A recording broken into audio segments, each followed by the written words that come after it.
If you had to describe what your character, who your character is, and the arc that he's gone through and is going through, because you can't tell us specifics, no, but at least you can describe. But I can do it from season 1 in that. Thank you so much. Season 1, you find Joe is one of the residents of Midnight, and everybody has different reasons, but I think the commonality of those reasons is that they're staying away and hiding from a society, one that doesn't accept them, or personal problems in their past. Joe's hiding from an angel that wants to wipe him from existence because he fell in love with a demon. So I think a large part of what Joe's going through now is, after 1,000 years of hiding, of denying himself, and what is his purpose in the world? What is his walk in life going to be now? Does this give you certain? Does this character give you certain kind of challenges as an actor that you didn't face previously? And how does that inform you? Thank you. I love this character for that. There are definitely things that I can play with depending on what the storyline needs. But you're dealing with a character. I look at it very much like a lot of monster characters and different things. You know, when you read like Mary Shelley's Frankenstein, it's an expose of humanity and in a hyper-reality. And ultimately the monster isn't Frankenstein's monster, it's Frankenstein himself.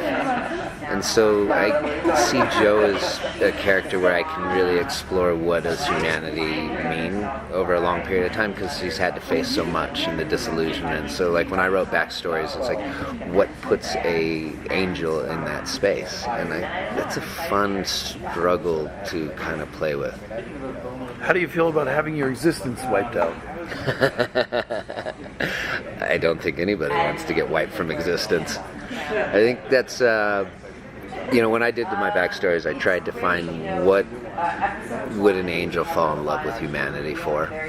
And I think the courage and the desire to fight for an existence in such a brief span of time comparatively, there's a beauty to that, whereas if you're an immortal, this is kind of an ennui that would set into your body, and the struggle to fight against that and still see purpose, and how humans, they lay it on the line and they're just a blip.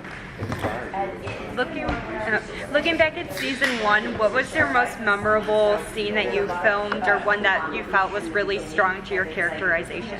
Well, looking back, it has nothing to do with creativity. It has everything to do with production. There's a scene where I stop a truck with the angel light, and it was 17 degrees out, and I was running from set to do my little bit where they later CGI'd it in, and then back to a propane sandwich. 2 propane stack heaters facing each other, so I was sick the next day. But it was fun. Worth it, right? It was, yeah. It's these little things and the moments in the trenches that kind of you remember and laugh about. Not so great in the moment, but you're like, hell yeah, this is going to be hilarious later. Go ahead. Is that a mezuzah you're wearing? It is. Is that because you're Jewish, or because No. you're informed by spirituality? Informed by spirituality. This is actually a personal piece that I got up near the border of Pakistan and India. And it's on backwards. So thanks for pointing it out. I go do that before I go to the screen. I think that's one of the things I included doing my research and looking at stuff. When you look at religious dogma, you see that it's often the dogma of man. But there is a spirituality that threads through almost all religions. That's, whether you're going back to the Vedics or, Muslim or Judaic or Christianity, there are certain things that are consistent.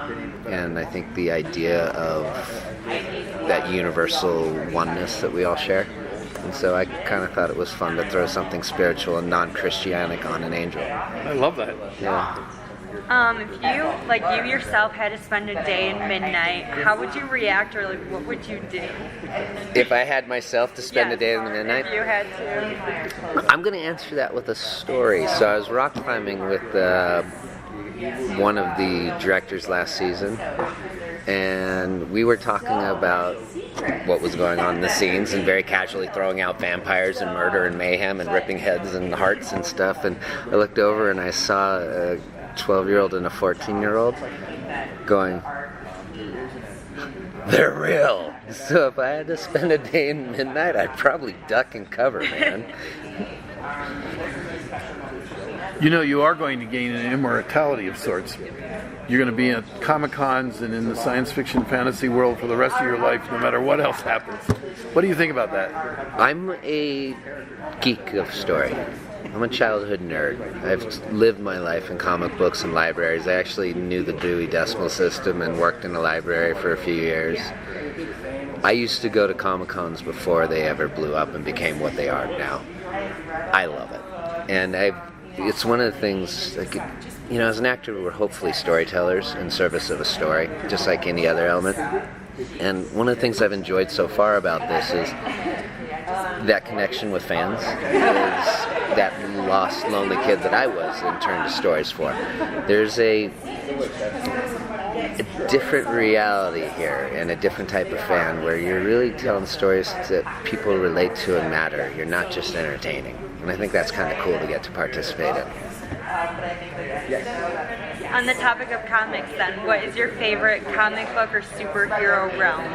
Yeah, I'm curious. Of all time? Yes. Neil Gaiman's Sandman series. It is one of the best written mythologies, the reimagining of gods and gods, you know, like I loved his American gods that followed. And I think as a child, it was definitely the X-Men. It was that idea. It's one of the things I love about Midnight Texas, this idea that, you know, you don't fit into the norm. But that's okay, because I got claws and you tell me I'm wrong, you know? So, but we're having a good time. Well, all right, now they threw me off with that. Okay, so in doing this show, what has it made you think about in terms of world reality, your expectations about the world? In other words, does it really make you say to yourself, wait a minute, there could be these other layers that I never thought about or I didn't consider? And did you discuss it with Charlene? But she have that. She's awesome, dude. Her imagination, like, she's brought to bear some of the most incredible original reimaginings of some very old school mythologies. You know, I mean, the whole idea of like how she's envisioned vampires. That's so unique and rich. I think you're asking the question, did it change my imagination of the world? No, dude. I believe there's so many more dimensions that we can't quite see, and science fiction's been leading the way a long time, you know. I love, like, when you go back to the Silver Age, like Fantastic Four, and the idea that they could shrink down to alternate dimensions. And since I was a kid, I was like, well, what if you just kept shrinking? You'd come out the other side and be on top of it like Galactus. So I don't know that it changed my view in that way, but socially speaking,